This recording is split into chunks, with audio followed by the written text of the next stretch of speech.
Hello friends, happy morning to you all.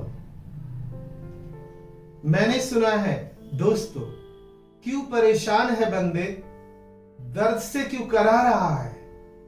सुनो एक आवाज को गौर से, प्यार से तुम्हें कोई बुला रहा है। क्यों ये दर्द और दुख जो तेरा नहीं है, इसमें जिंदगी बिता रहा है। सामने गौर से तो देख, ये वीडियो आपकी जिंदगी को संवारने के लिए आ रहा है। दोस्तों, हम बात करते हैं जिंदगी की। जिंदगी अलग है और जिंदगी की शैली अलग है। मतलब जीवन अलग है और जीवन शैली अलग है। ना जाने जीवन और जिंदगी की लोगों ने क्या क्या परिभाषाएं दी हैं।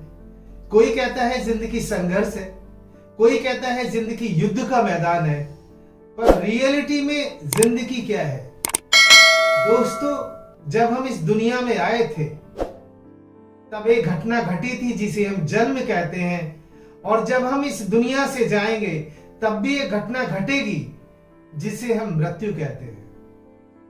तो दोस्तों, समय मात्र 2 घटनाओं का अंतराल है और जीवन जन्म मरण का मध्य काल है। जीवन जन्म मरण का मध्य काल है।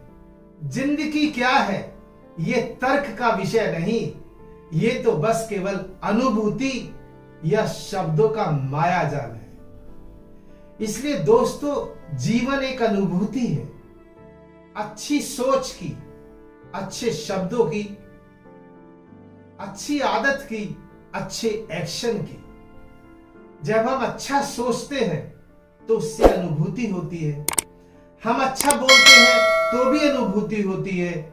हम अच्छा कर्म करते हैं तो भी हमको अनुभूति होती है। तो दोस्तों, इस मोमेंट को हम जितना बढ़ाते चलेंगे, क्योंकि इस अनुभूति से ज्ञान होता है, ज्ञान से सोच बदलती है, सोच से शब्द बदलते हैं, शब्द से व्यवहार बदलता है, व्यवहार से आदत बदलती है, आदत हमको एक अच्छे कैरेक्टर की तरफ ले जाता है और एक अच्छा कैरेक्टर हमको एक अच्छी मंजिल की तरफ ले जाता है।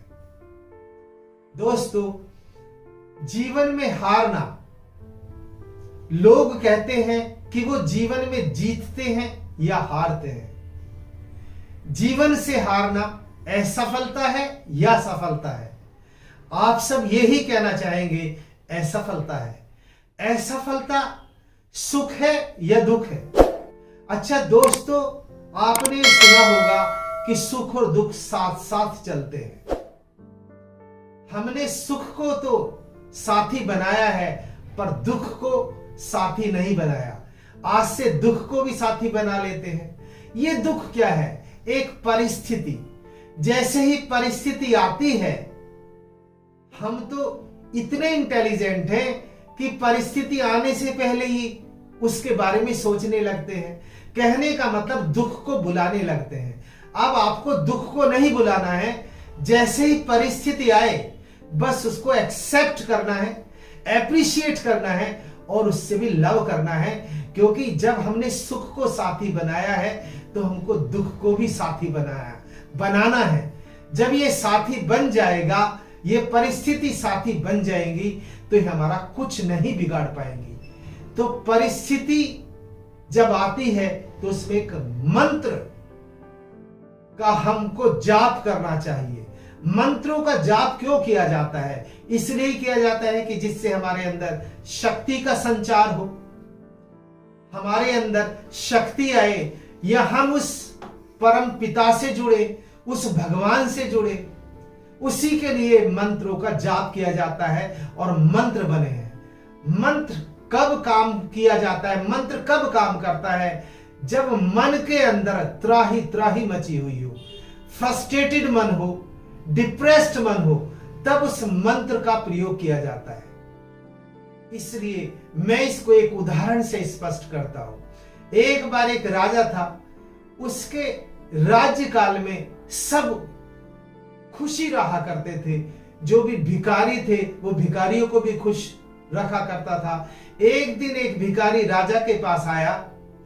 राजा ने उसको धन्य धान्य से भरपूर किया और भिखारी ने उसको रिटर्न गिफ्ट दिया। भिखारी ने उसको एक ताबीज दिया और उसने कहा, इस ताबीज को खोलकर नहीं पढ़ना है, इस ताबीज को आपको तब पढ़ना है जब कोई परिस्थिति आपके सामने आए।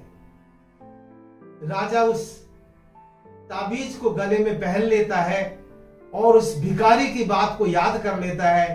तो एक बार राजा युद्ध हार जाता है और जो दूसरी सेनाएं हैं वो राजा को घेर लेती हैं। तो उस समय वो अपने वजीर से कहता है कि वजीर मुझे अब क्या करना चाहिए। वो वजीर उसको मंत्र वो याद दिलाता है, ताबीज की याद दिलाता है। राजा उस ताबीज को खोलता है और पढ़ता है तो उस पर लिखा हुआ था कि ये वक्त भी गुजर जाएगा।